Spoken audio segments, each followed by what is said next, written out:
sufficiently. It will take a long time, but problems have been there back and forth. And something related to what the President said also is maybe for many years people have concentrated on trying to apportion blame to all parties and who is right, who is wrong, and it has gone on forever. So that means there's something wrong with that approach to dealing with the issues. I think the best way to deal with such issues is study, understand, and deal with the root causes of any of that problem or any other problem anywhere. If you don't look at the root causes, then you tend to give a partial solution, and then problems come back every other time. So, and this is linked to what you also mentioned, referring to the international community and what they do, whether there are any lessons learned. I want to, first of all, assure you there is very little learning in our world, in the world we live in. And that's why you find crises happening everywhere after crisis. If we learned lessons and applied the lessons, I think we would have less problems. Like in our case, the Eastern Congo problem has been there, has been related to problems we had here in Rwanda in some way. Then other things are specific to Congo. So then there is a mixture of Rwandan problems, Congolese problems, and when they mix up and you don't approach it correctly, you tend to have a permanent situation like this.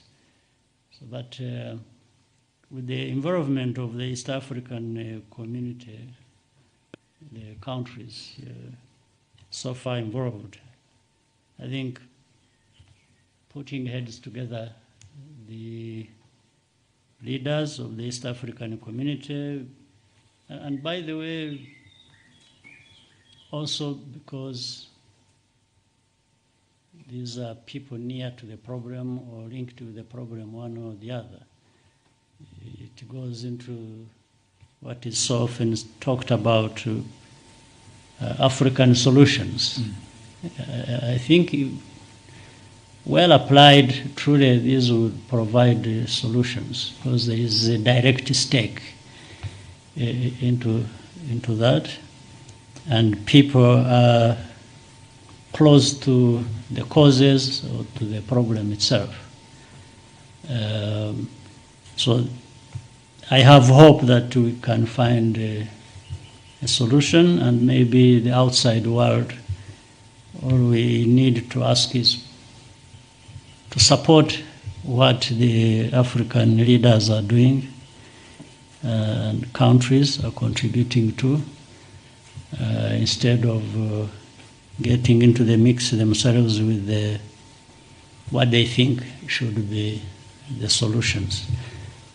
It's better to support the solutions or the proposed solutions by African leaders. So I think we have that problem is there. The processes are on to deal with the problem, but I think we give it time. The sooner we can really do things that we have to do, then we would have would find solutions also that people are waiting for. So it is here Eastern Congo that is, and then the global community that, given the whole world, as you said, maybe those who I'm talking about who try to help here tend to divert their attention to other parts of the world. Maybe the problems in Eastern Congo or around the region, the Great Lakes region, will take, we end up being secondary. Be disheartened by that. We understand how the world works, so we've got to bear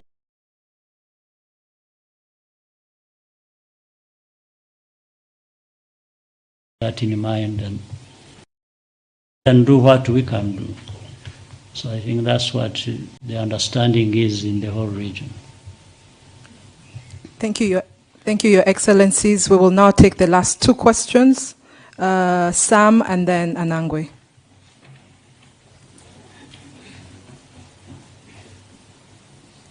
Who is Sam?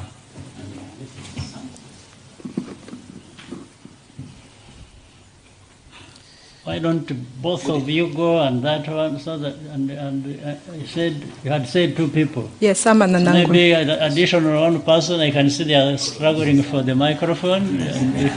Good evening. If we do that, Good evening. Good evening. My name is Jamal Hashim from Azam TV, Tanzania. I would like to speak in Kiswahili language. I know, President, you understand Kiswahili. Jumuiya ya Afrika Mashariki ni jumuiya yenye kuleta matumaini kwa nchi wanachama na watu wake. Lakini katika siku za hivi karibuni tumeshuhudia wananchi katika jumuiya hizi wakizinyoshea kidole serikali zao kutokana na hali ngumu ya maisha.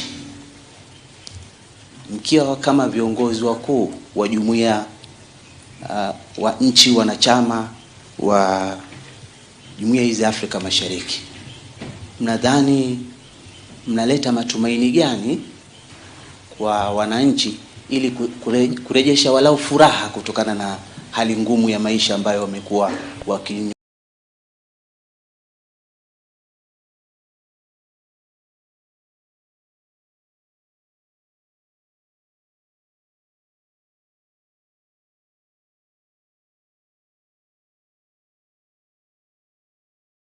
Nyoshia kidole serikali zetu za jumuiya.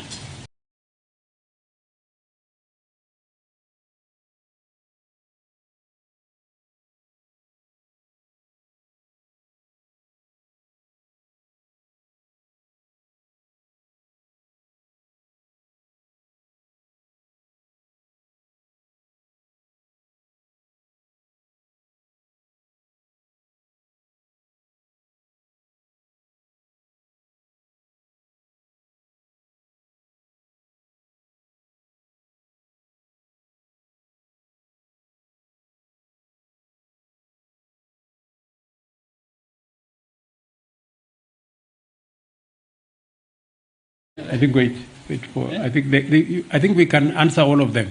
Let them ask all of them, then we answer one go. Okay, maybe it's better that you actually. That's right. Thank you, Your Excellencies. My name is Samuel Senono from UBC TV in Uganda. Your Excellencies, you've highlighted that in the bilateral talks that you've had and the many that you will continue to have, you've talked about the issue of trade and cooperation between the EAC nations. And reports indicate that for us to attain seamless trade in the East African region, we need to liberalize the skies. And East Africa has a project of the open skies. So, Your Excellencies, I would like to know what is the status update of the EAC open skies. Thank you very much. My name is Eugene Anangwe. I represent CNBC Africa here in Rwanda. President Ruto, recently you gave a bag of goodies, for lack of a better word, for US investors, including possible tax relief measures. And this has been received in different ways. There are those who are local traders and those from the region who probably see this as, something that they wish to see as well. How do you convince them that such measures are not discriminatory and that you also think about those local investors? To both of you, President Paul Kagame and President Ruto, we are experiencing tectonic geopolitical shifts. And we've also heard of Japan, moving or committing to buying Russian oil above price caps. Most of people are breaking away from traditional US currency. I would like to understand where Africa, where Rwanda, where Kenya is in terms of their capacity on this table. Are they there as meals, or are they there as vibrant players in these particular shifts? Are we able to see, like in US now, President Trump has called for demonstrations in the anticipation for visa arrest? Are we going to see senators coming from Rwanda, from Kenya, going to call them to order, the way we've been seeing such situations happen? Thank you so much, and God bless. I think that's it. Let me start maybe with my question specifically, which was linked with that. I think I don't want to take the risk of replying in Kiswahili and then I'm misunderstood. I may speak in English, but I understood the question.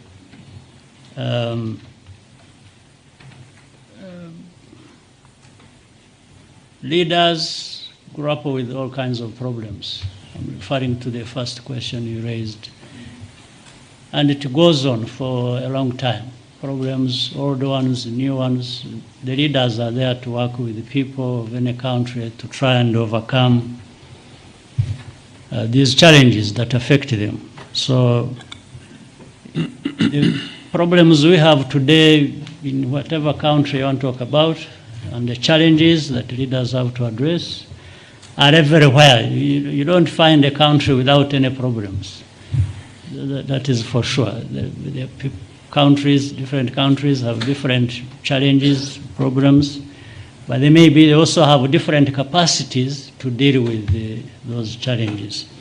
So on the first part about problems, say, in our region, in different countries, and people pointing fingers at leaders, and that is what to expect with the leadership, with the politics, and with the challenges the countries face all the time. Now, on the transition part for the person in the president of Rwanda, is again another issue. I fully understand what you are talking about. It's an issue that has to be addressed sooner or later. So on one hand, I agree with you. That is a solution that has to be found, irrespective of what has been done and progress and so on and so forth. Well, including some areas of lack of progress.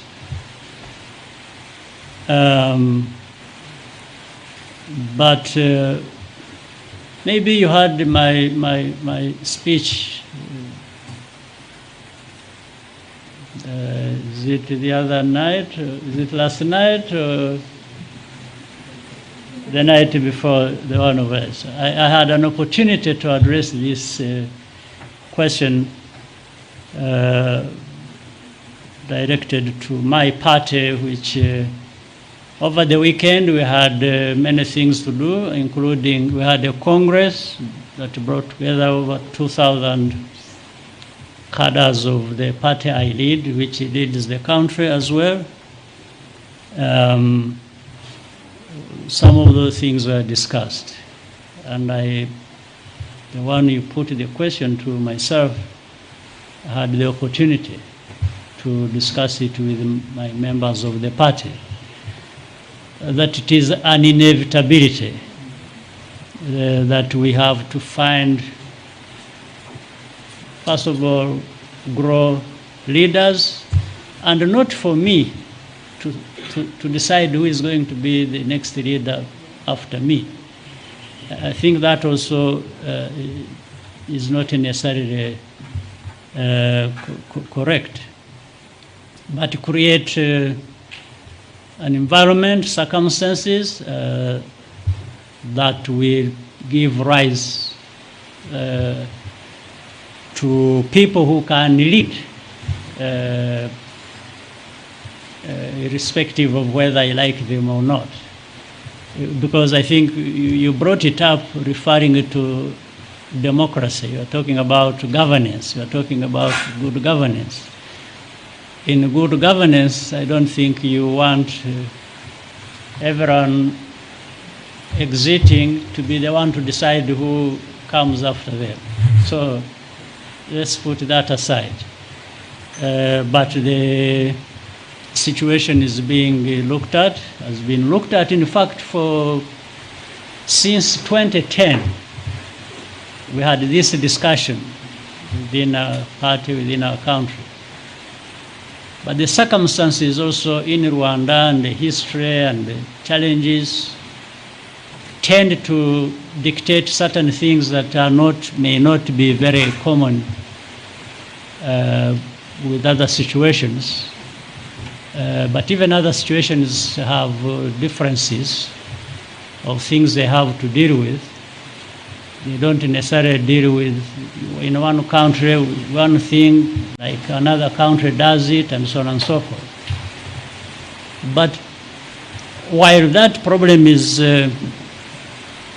especially in our case, is particularly a bit complicated and has created these, given rise to these questions, it's also not very difficult to understand. It's not something that is invented by anybody or that has to come from anybody else other than we ourselves having to ask this question. Because at the end of the day, we are the stakeholders, and we aren't doing it for anybody else or to please anybody else or to do that. It's to manage our own affairs and deal with our challenges the best way we can. But the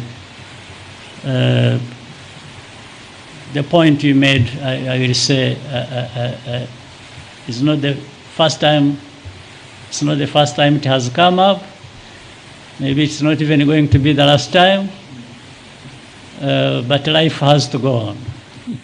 So we have to live our lives and deal with these challenges. So I'm sure one day I may join journalism in my old age. So, and then we can talk about that past that involved me. I'm looking forward to that. So maybe, President, I let you go and we can keep. Okay. Yeah. Yes, there was a question about the progress of the EAC Open Skies project. Yes. This one is also another thing that is going to happen if we really talk about integration and mean it. We can only say it has delayed, but it will come. And we better bring it about the proper way. I mean, there are things that need to be done within the region, people to discuss how best to do it, when to start. Do we start all of us, so we can start 2, then 3, maybe start 4, and others join? And these are things that people discuss and find a solution. So open skies, I think, are essential. And in fact, most of them, of these issues, like the President earlier said, had something to say about one area, network of communication, which has applied mainly between Kenya and Rwanda. It was meant for the whole of East Africa. But instead of waiting for all of us to do it at once and maybe never take off at all, we said those who are ready can move on and the others will follow especially when they have seen the benefits. But this also relates to something else bigger, which is the African Continental Free Trade Agreement that was entered into, and such a vast area that Africa or African countries that are part of it would really benefit immensely from, opening up the skies, integrating communication lines, and serve very well within that framework, something that is so precious to our continent. So I'm sure it will soon be coming. And I let the President handle of that if need be. I think she wants to say something. No, sir. Okay, thank you very much. So let me say the following. I heard you talk about why don't you look for a successor. I want to tell you that from our own experience in Kenya, trying to get a successor can be a very disastrous project. Because it may not be the person the people want. So I think that's an area that requires much more than identifying somebody and saying, telling the population this is the person. What President Kagame has done from where I sit is commendable. I think he has provided sufficient mentorship to enough people to be able to step forward and in a democratic manner do what they have to do as a nation. I am very confident that he has provided lessons to many other leaders, and it is up to those leaders to do what they have to do. Let me wacha nikujibu kwa Kiswahili jambo la gharama la maisha, gharama ya maisha. Wacha nijaribu Kiswahili. Sio sanifu sana kama ya kule Tanzania, lakini nitajaribu ya Kenya. Gharama ya maisha ni changamoto la kitaifa na ni changamoto la kimataifa pia. Sio nchi zetu za bara la Afrika Mashariki peke yake ndio tuko na tatizo la gharama ya maisha kupanda. Ni tatizo la kimataifa, sehemu nyingi duniani, kwa sababu ya mambo mengi. Jambo la kwanza, tuko na matatizo yaliyotukumba ya pandemic ya COVID-19. Tukapata tena matatizo ya vita kule Ukraine na Russia. Tukapata tena na matatizo makubwa ya climate change. Kwa mfano Kenya mwaka uliopita, magala yetu tulikosa karibu magunia milioni 10, karibu magunia milioni 10 ya chakula hayakupatikana kwa sababu ya mvua ambayo haikutosha. Na ni lazima tufikirie mbinu kama serikali, ni vipi tutashughulikia tatizo hili tukiwa na changamoto za climate change, kukosekana kwa mvua, kuchelewa kwa mvua na mambo kama haya, na vile vile kukosekana kwa mbolea ambazo tunatumia, na ni vile tutashirikiana kuondoa kwa mfano yale matatizo tuko nayo ya mipaka, vizuizi katika mipaka yetu ambayo yanazuia chakula kutoka Rwanda kwenda Kenya, kutoka Tanzania kwenda Uganda, na changamoto kama hizo. Na ndio sababu tuwe na maelewano kama yale tumeelewana hapa Rwanda ya uhusiano kati ya mataifa zetu, ndio tuweze kusaidiana pale panapotokea changamoto kama ile ya matatizo ya njaa. Kawaida, kwa sababu sisi ni nchi za demokrasia, kuna watu ambao wanachukua changamoto kama hizo na kuzibadilisha zikawa ni mambo ya siasa. Kama nafikiri umekuwa ufuatilia huko Kenya, kuna watu siku hizi wanavaa kofia juu ya kichwa, wanavaa sufuria. Na nimejaribu kuwauliza, hii ni mbinu gani ya kuzalisha chakula? Ukiweka sufuria juu ya kichwa, sijui itasaidia kwa njia gani kuzalisha chakula na kuondoa njaa. Lakini ndio hali, vile wewe mwenyewe ulivyosema, ndio hali ya mambo. Again, to maybe speak to the issue raised about open skies, I think President Kagame has responded to you very well. It is not a matter of if, it is a matter of when. We will have the reality of connecting our airlines and possibly even having one regional airline that will connect our capitals, our nations, and to be able to provide easy movement of people, ideas, goods, services. That's really where we are heading, especially, as President said, in the context of Africa Continental Free Trade Area. That is where we are all going. The challenge we have in our region and in our continent is that of connectivity. We've made the first step to improve connectivity in communication. That's why we have one area network with Rwanda. It is our belief that the other East African countries will come along as a building block towards reaching even where we are thinking on how we can bring our space into one area, have a regional airline. I think there are already consultations between Kenya Airways and South African Airways. There is possibility of consultations with Uganda Airlines, and I'm sure further down the road with all the other airlines in our region, so that we can make the skies of our countries one area and be able to move our people and services faster and much more frequently.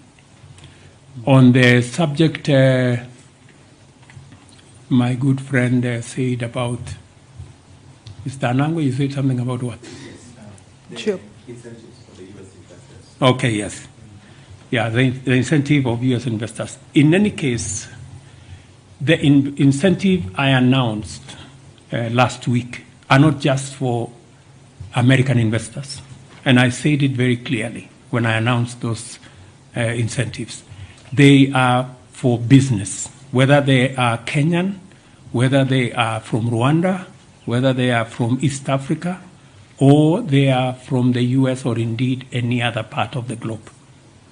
We are continuously raising the bar on investment in our region, to be able to make sure that we attract investment into our region. It is the reality that our own taxes can take us so far. Foreign direct investment becomes another avenue of attracting resources so that we can grow opportunities, we can grow our economies, we can grow jobs for our young people.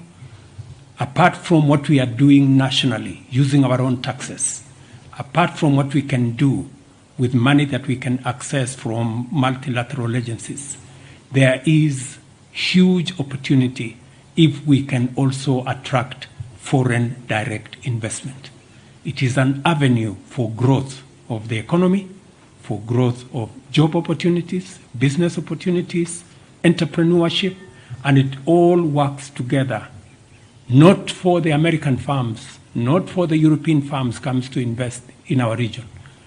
It is the benefits we get with the jobs, with the investment opportunities, with the services, with goods that are manufactured in these areas. And for your information, many of the goods that will be produced by some of these investments are goods that will also earn us foreign exchange when they are exported to different destinations globally.